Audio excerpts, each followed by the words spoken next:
So on tonight's edition of Filming When It's Dark Outside, but definitely some of my Christmas money is going to be shelled out on some good studio lights because this is like reality TV blinding light and I just need something else. Today's review is going to be over The Book of Ivy by Amy Engel. I was sent this copy in exchange for an honest review from Untitled Teen, so thank you Untitled Teen for letting me try this one out. I gave this book 2 stars. Let's talk about it. Before I do a synopsis, I just really want to point out, I adored this cover. This definitely drew me in from the beginning. I love the knife, I love this whole text thing. First of all, it is ridiculously soft. Let's talk about the back cover a little bit, but wait. The spine. Props to Untitled Teen for knowing how to market their book covers. This is a gorgeous book, and I'm definitely keeping this on my shelf just because the knife on the spine. So The Book of Ivy is about a post-apocalyptic world. It's set in a town that's bordered by a gate, and everyone within that town has a role, and they have jobs. But the main deal is that there are arranged marriages. After the town was established after this entire war, there were 2 families that were warring over how the town should be governed. The Westfalls, which is Ivy's family, and the Latimers. The Latimers are the current presidency line, and they're the ones that do the governing, and Bishop is the next in line for president. In this town, they decided to keep the peace by marrying off the people with allegiance to the Latimers, which are typically more wealthy, to the people that have more allegiance to the Westfalls, which are typically more poor. So in that way, neither side can attack because their loved ones were forced to be married off into that side. The setting of this book is special because it is the time for Ivy to get married, and they decide that Ivy and Bishop should be arranged. You can already tell that's gonna cause some kind of feud. The daughter in the main family rebel side of this town is marrying the president. Ivy is sent on a mission to kill Bishop, who she has been arranged to marry. So that book just follows her plans to do that, and I think that's about it that I can say without spoiling you. That was very confusing. To my review now. I had a lot of problems with this book, and it's problems that I guess are more problems with me and not with the book. It's things that I don't like rather than things that are actually wrong with the book. In this review, you'll see a lot of my preferences because I'll mention a lot of things that happen in this book that I personally don't like that might be your cup of tea. So although this is going to be a pretty negative review, the things that I'm about to criticize, you might like, so definitely stick around and check out this book in the end if you think it still might interest you. Because I know there are people that have given this 5 stars. I'm like the only one I've seen on Goodreads that's given this 2 stars. This book is a dystopian that reads a lot like a fantasy. I don't know what caused it, but in my head I was like kings and queens, and it was so hard to be like, president. Like she would say, I put on a t-shirt, and I'm like, calm down, where's your ball gown? I guess that can go to say we don't really get much description of a post-apocalyptic world. It didn't seem very dismal at all. So it just read as kind of like a world that's different from our current world. I don't know.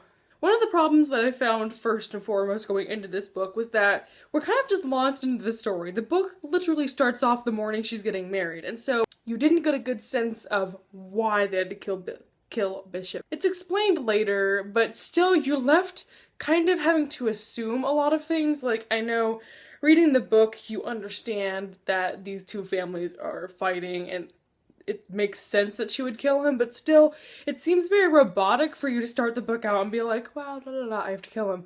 And there's no really development of that beforehand. Likewise, they keep discussing like, okay, here's the plan, this is what we're gonna do, and I felt like we needed a description of that plan. It seems like we're just thrust into this, and then everyone behind the scenes just kind of like, okay, this is what you're supposed to do, we discussed this earlier, and it's like, did I miss the first book? Or it's not hard to understand, it was just kind of frustrating. Like, for example, one thing that I realized we probably should have gotten a better explanation on is she's a little bit of a celebrity because she's from the Westfall bloodline. We never really get an explanation of that because she is in the poorer side of town because she's a Westfall, but it's like you never get the feeling that she's a special person because of this. My whole deal with this book was that the plot was super cliche. That's the one thing that brought this book down for me, is just, I felt like I'd read this before. Everything I've read in this book has been written before. You have to kill the government leader. It's a post-revolution book. There's a fence surrounding them, and you get banished past that fence if you disobey. You're matched with a partner. It's just so many things that I don't find unique in a dystopian anymore. If I would have read this book 2 years ago, I would probably be more impressed, but now I'm just kind of like, this is such a mashup of things I've already read, and it's not a good version of it. By page 110, I specifically wrote this down that I just did not feel like continuing, because I knew that it probably wouldn't get better. It wasn't bad, it was just nothing interesting. By uninteresting, I don't mean that it was hard to read. I just was really finding that there was nothing unique about the story. And even the characters. I'm gonna mention Bishop really quick just because Ivy is a whole section of her own. But Bishop, like I said, is the husband she's trying to kill.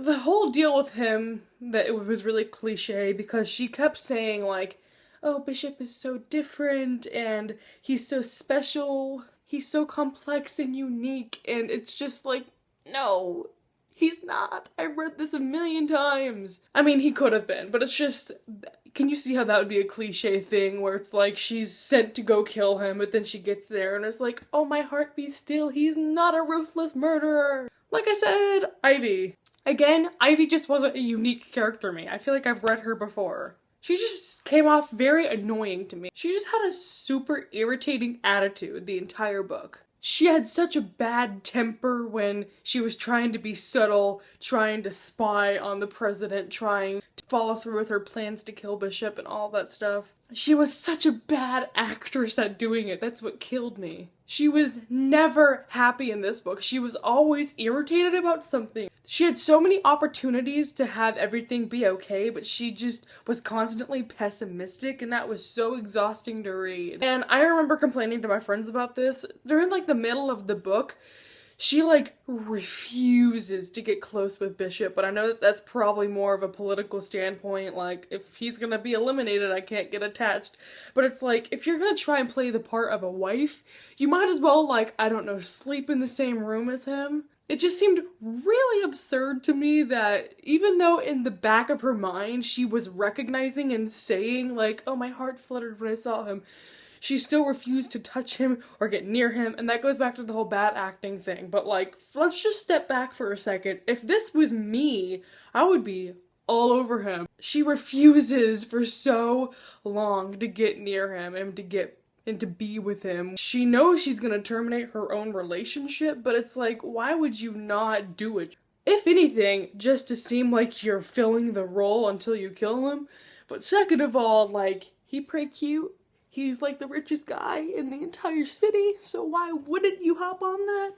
There were also a couple of times where I felt like she was kind of being a little bit sexist on herself. Like, she would come home and he'd be doing laundry and she's like, women are supposed to do laundry, and I'm like, you're complaining about him doing your laundry? It was just a couple of scenes like that, like cooking and cleaning and stuff, where I was just like, why are you complaining about this, Ivy? He is a blessing to this earth. It's just minor thing. Again. She actually says to Bishop, quote, I'm not like other girls, unquote. And that, I guess I just put that down because I was so exasperated with her character that I was like, wow, special flower. And it goes back to the whole cliche thing. I kind of had a problem with the whole killing thing from the beginning. Like, I could understand how they would want to kill the president and his family just so that they can get power back from them if the leader was already corrupt and causing bad things to happen. However, you don't see the president ever being bad or treating his people wrongly, so there was really no reason to be killing the president. I hope that's not a spoiler or anything, but it just, after a while I realized the assassination is pointless. I didn't agree with a lot of what Ivy was thinking and her family, and the entire motivation behind the plot was that she was going to commit this murder, but I didn't agree with it. So it was like, did I not like the book because of the plot or the characters? I can't decide, but again, I'm sure other people could like this. It's just, it sat wrong with me because envisioning myself in Ivy's shoes, I imagined that I would do it entirely different.